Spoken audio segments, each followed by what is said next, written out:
Selamat datang di Beetle Channel, semoga kita bahagia. Jangan lupa subscribe, like, komen dan share agar channel ini semakin berkembang. Terima kasih. Bab 544 melihat kejadian ini, Kai sedikit mengerucutkan bibirnya dan bertanya pada John, apa Tuan Lain selalu sesantai ini? John tertawa kecut. Mungkin orang luar biasa memiliki sifat luar biasa. Saat dia berbicara, John berbaring di sofa lain dan menasihati, kau juga harus istirahat sebentar. Kita masih ada urusan yang harus diselesaikan di sore hari. Kai meringis dan menjawab, aku sedang tidak mood untuk tidur siang. Kalian berdua pergilah dan istirahat. Aku akan mencari berita di internet. Kai duduk di depan komputer sambil mengatakan itu. Dia mulai memeriksa dan meneliti setiap berita yang berkaitan dengan panen kapas yang buruk. Ketika Jasper yang grogi dibangunkan oleh Kai, waktu sudah menunjukkan pukul 13.29, hanya 1 menit dari pembukaan pasar. Praktis pada saat yang sama ketika Jasper bangun, pintu kantor didorong terbuka, dan Samuel masuk dengan wajah mencibir. Dia mengeluarkan cek dari saku dadanya dan meletakkannya di atas meja dengan berisik, berkata dengan arogansi tinggi, buka matamu lebar-lebar dan lihat baik-baik ini. Ini cek senilai $6 juta. Ambillah jika kau berpikir kau punya nyali. Saat dia berbicara, Samuel kemudian mencibir pada Jasper. Belum terlambat sekarang bagimu untuk mengakui kekalahan dan memohon belas kasihan. Jika tidak, ketika kau kehilangan segalanya hanya dalam beberapa saat, aku tidak akan melepaskanmu dengan mudah. Jasper bahkan tidak melirik Samuel. Dia berbalik untuk melihat Kai dan bertanya, apakah pasarnya sudah buka? Berapa harganya? Kai mulai menatap layar dengan gugup. Mendengar pertanyaan Jasper, dia langsung menjawab, pasar buka. Naik $20. Marginnya tidak terlalu besar. Dibandingkan dengan $16.000, peningkatan $200, sebenarnya, agak biasa-biasa saja. Jasper hendak mengatakan sesuatu ketika Kai tiba-tiba memekik, ada garis hijau yang panjang sudah naik. Pesanan beli besar baru saja masuk masih naik. Sekarang 17.000. Jasper mengerutkan alisnya. Dia berjalan ke komputer dan melihat bahwa saat ini, harga kapas berjangka telah melonjak menjadi $17.050 untuk setiap ton dan itu masih terus naik. Dalam kehidupan sebelumnya, kapas berjangka akhirnya berhenti pada harga $18.980. Kemudian diikuti oleh pengumuman dan penurunan tiba-tiba. Harga penutupan hari itu berakhir menjadi $12.600. Dengan tegas mengingat angka-angka penting ini, Jasper memerintahkan, gunakan keuntungan untuk terus membeli. Dan menambah posisi. Mereka sudah membuat piramida sekali pagi itu.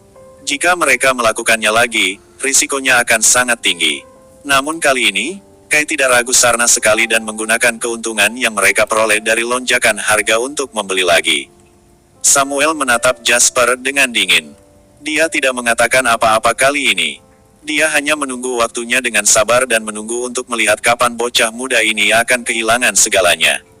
Ini adalah usaha berisiko tinggi sehingga bahkan dewa saham yang sesungguhnya tidak berani bermain di pasar.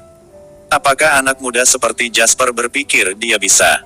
Tepat setelah itu, harganya terus naik, dari $17.000 menjadi $17.500 dan kemudian menjadi $18.000. Itu seperti tamparan di wajah Samuel.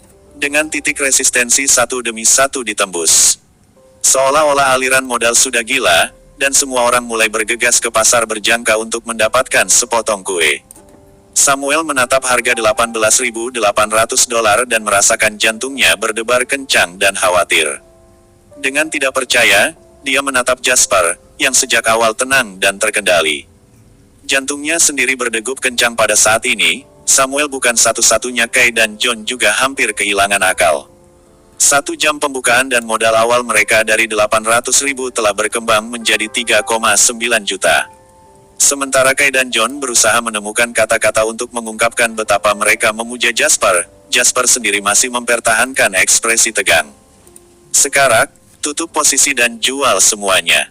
Kemudian, mulailah mempersingkatnya. Ucapan Jasper menghantam ketiga orang yang berada di sana seperti sambaran petir yang tiba-tiba. Bab 545 dalam kehidupan Jasper sebelumnya, harga tertinggi pasar kapas kali ini dikunci pada $18.980 saat itu.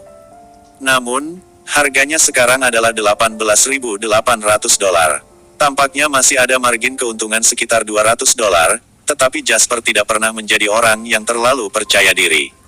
Ini karena dia menemukan bahwa pengaruhnya di ruang dan waktu sekarang menjadi semakin besar ketika dia menggunakan ingatannya dari kehidupan masa lalunya. Dia tidak punya cara untuk menjamin bahwa harga kapas akan dikunci pada $18.980 kali ini. Jika mereka melewatkan kesempatan, menyebabkan jatuhnya harga yang monumental, akan sulit bahkan jika mereka ingin menjualnya pada saat itu.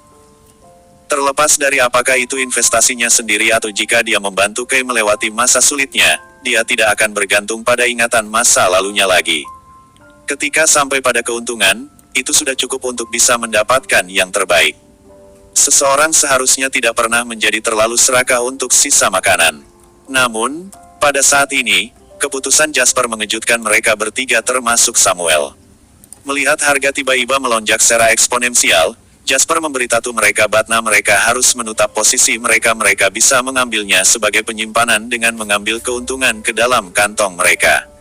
Akan tetapi, melawan tren dan short selling langkah macam apa ini? Jantung Samuel berdebar kencang pada awalnya, talut dia akan kehilangan suaranya, tetapi ketika dia mendengar apa yang dikatakan Jasper, dia hampir tidak bisa menahan kegilaan yang dia rasakan. Dia tertawa terbahak-bahak, "Apa kau sudah gila? Kau ingin melakukan short selling pada saat seperti ini? Hahaha, lelucon yang luar biasa. Kau benar-benar berpikir kau bisa memprediksi masa depan?" Ekspresi Samuel mengejek dan menunjukkan kegembiraannya. "Jangan bilang kau takut tidak dapat menghasilkan 6 juta dan kalah taruhan. Maka mengapa kau sekarang memutuskan untuk mengambil risiko liar? Hahaha, anak muda, aku mungkin tidak menyukaimu tapi aku harus mengatakan bahwa kau berani." Mengambil napas dalam-dalam, Kay menatap Jasper dengan tatapan bertanya. Jasper mengerutkan alisnya dan berkata dengan keras, "Apa kau lupa apa yang kau katakan padaku sebelumnya?" Kay dipenuhi dengan kegembiraan dari ujung kepala sampai ujung kaki. Dia memang telah memutuskan saat itu bahwa dia akan melakukan apapun yang diminta Jasper darinya. Namun, dalam situasi sekarang ini, siapapun yang memiliki mata yang tajam dapat mengetahui bahwa akan ada tren yang meningkat. Jasper, di sisi lain, ingin bertindak melawan tren. Kay dalam dilema. "Kay, dengarkan dia," kata Johan dengan penuh semangat. Dia adalah orang yang paling percaya pada Jasper, mengingat dia pernah melihat Jasper melakukan keajaiban dengan matanya sendiri sebelumnya. Dia sangat bisa mewujudkannya lagi. Sambil menghela napas, Kay memaki sebelum segera melakukan apa yang dikatakan Jasper. "Kalian gila, kalian semua gila." Samuel memandang Kay saat dia menutup posisi mereka sebelum dengan cepat menjualnya.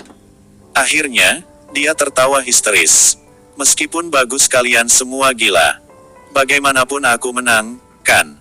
Ini sangat konyol, untuk benar-benar menjual pada saat seperti ini." Hahaha. Terlepas dari apa yang Samuel katakan, Kay sudah menyelesaikan seluruh transaksi. Sementara itu, keseluruhan pasar berjangka tidak berfluktuasi sama sekali meskipun Kay masuk jutaan dolar. Itu seperti setetes air di lautan, bahkan tidak ada percikan. Transaksi telah berhasil, tetapi pada saat ini, harga kapas masih naik. Meskipun peningkatannya tidak lagi eksponensial, orang-orang dengan mata yang tajam dapat mengetahui bahwa tren yang meningkat seperti ini akan berlanjut untuk jangka waktu tertentu. Kay melihat bagian belakang akunnya. Angka-angkanya merah dan dalam kerugian. Kulitnya pucat. Hanya dalam waktu singkat setelah dia menutup posisinya, dia telah kehilangan $400.000 dari 3,9 juta modalnya. Meski semuanya untung, Kay tetap merasa hatinya berdarah. Sedemikian rupa sehingga pikirannya terus-menerus berputar. Jika dia tidak secara paksa melikuidasi posisinya dan mempertahankan sisa 3,5 juta, dia bisa mempertahankan dirinya melalui kesulitan yang akan datang. Namun, ini semua hanya pikiran. Jika dia benar-benar melakukan itu, John, satu-satunya teman yang tersisa, pasti akan menjadi orang pertama yang melawannya. Bab 546 Jasper, yang bersedia membantunya selama masa kritisnya, tidak akan pernah melihatnya lagi. Mengambil napas dalam-dalam, yang bisa Kay lakukan sekarang hanyalah berdoa agar harga turun dengan cepat. Namun, segalanya tidak berubah seperti yang dia inginkan. Harga kapas berjangka terus naik, perlahan tapi pasti.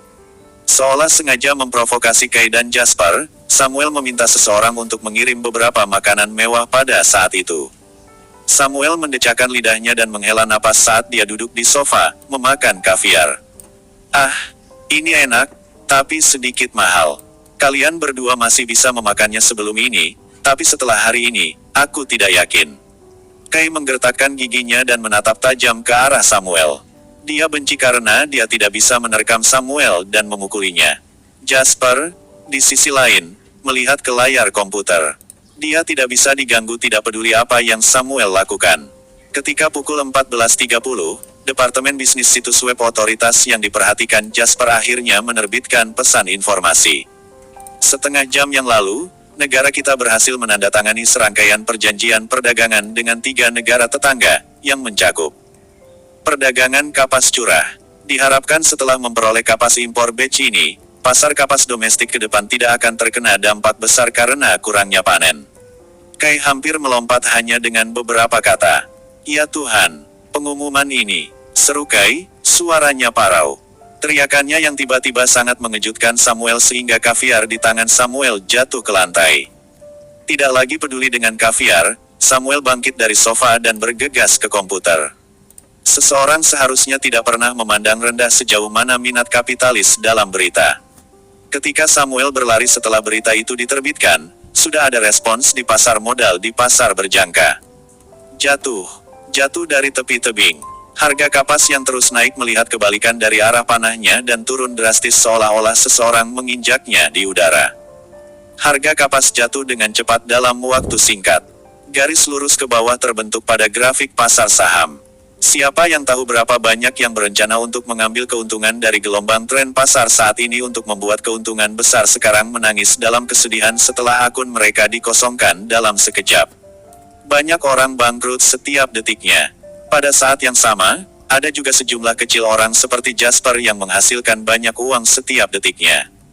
Jasper memperhatikan bahwa meskipun tren pasar kapas sama seperti di kehidupan sebelumnya kali ini, harga akhirnya bukanlah $18.980. Sebaliknya, itu mulai turun dari $18.977.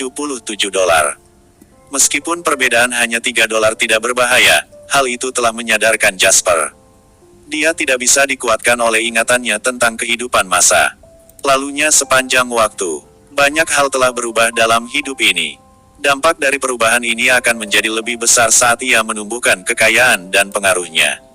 Harga kapas turun di bawah $14.000 dari $18.877 hanya dalam waktu setengah jam.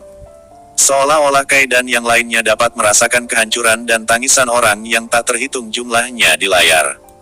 Namun, Kai tidak punya pikiran lain sekarang. Dia hanya bisa memandang Jasper seolah-olah dia adalah dewa. Tuan Lain, aku benar-benar terkesan, jika ada yang bisa melihat masa depan di dunia ini, itu pasti kau, gumam Kai. Jasper tertawa, melihat buku modal sudah mencapai 6,2 juta, dia berkata dengan tenang, kau bisa menjadi kaya raya di detik sebelumnya dan tidak punya uang di detik berikutnya. Kau bisa bersemangat dalam satu saat, sebelum dunia runtuh di saat berikutnya. Ini adalah pasar berjangka permainan paling berisiko dan paling mendebarkan. Menatap Samuel yang benar-benar terpana, Jasper bangkit dan mengambil cek di atas meja. Dia berkata dengan acuh tak acuh, terima kasih, Tuan Rai, atas hadiahnya. Bab 547 Samuel menatap angka-angka menyolok di layar komputer dengan tatapan kosong. Dia merasa seperti seteguk darah mengalir dari perutnya langsung ke tenggorokannya. Bagaimana mungkin? Bagaimana mungkin? Samuel berteriak tak percaya. Bagaimana mungkin 800.000 bisa berubah menjadi 6 juta dalam sehari? Ini tidak mungkin. Ini tipu muslihat. Ini pasti tipu muslihat.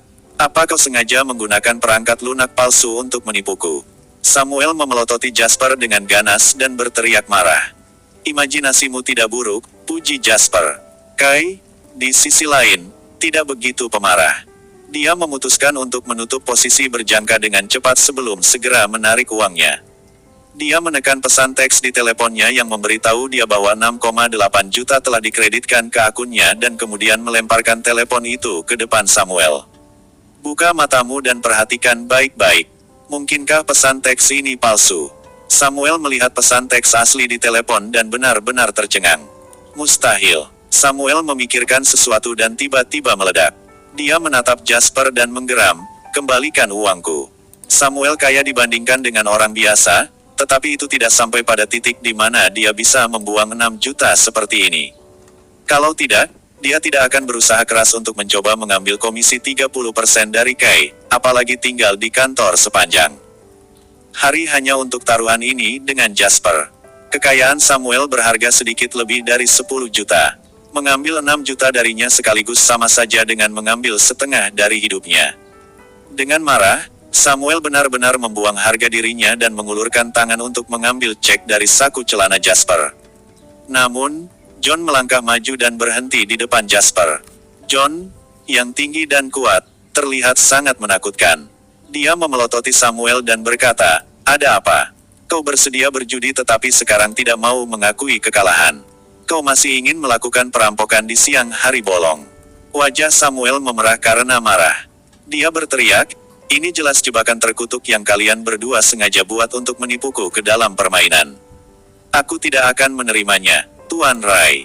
Jasper berbicara dengan tenang. "Sepertinya kau tidak mengerti sesuatu. Tidak ada yang menyeretmu ke dalam taruhan ini.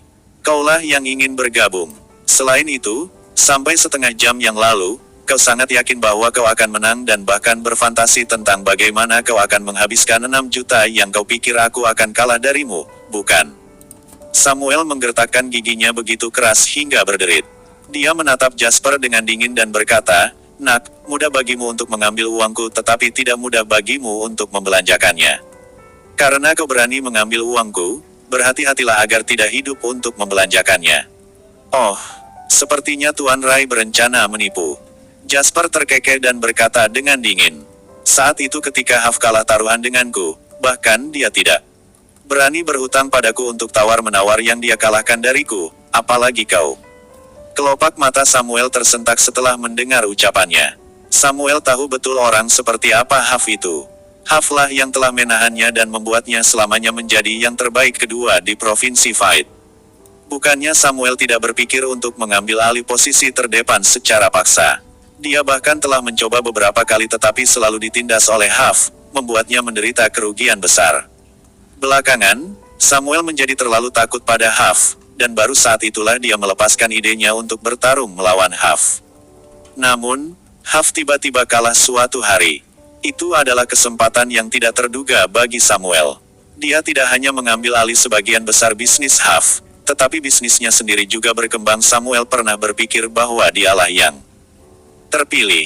Meskipun dia tidak bergerak melawan Huff, Huff tetap jatuh dari puncak tangga sendirian. Namun sekarang, ketika dia tiba-tiba mendengar nama Huff dari mulut Jasper, Samuel sedikit bingung siapa sebenarnya kau. Samuel menatap Jasper dan mengucapkan kata-kata itu dengan gigi terkatup. "Samuel Rai, selama ini kau terlalu angkuh dan tidak terkendali, yang membuatmu menjadi sombong. Kau tidak menempatkan siapapun di matamu sama sekali." John berkata kepada Samuel dengan dingin, senyum ceria tersungging di sudut mulutnya.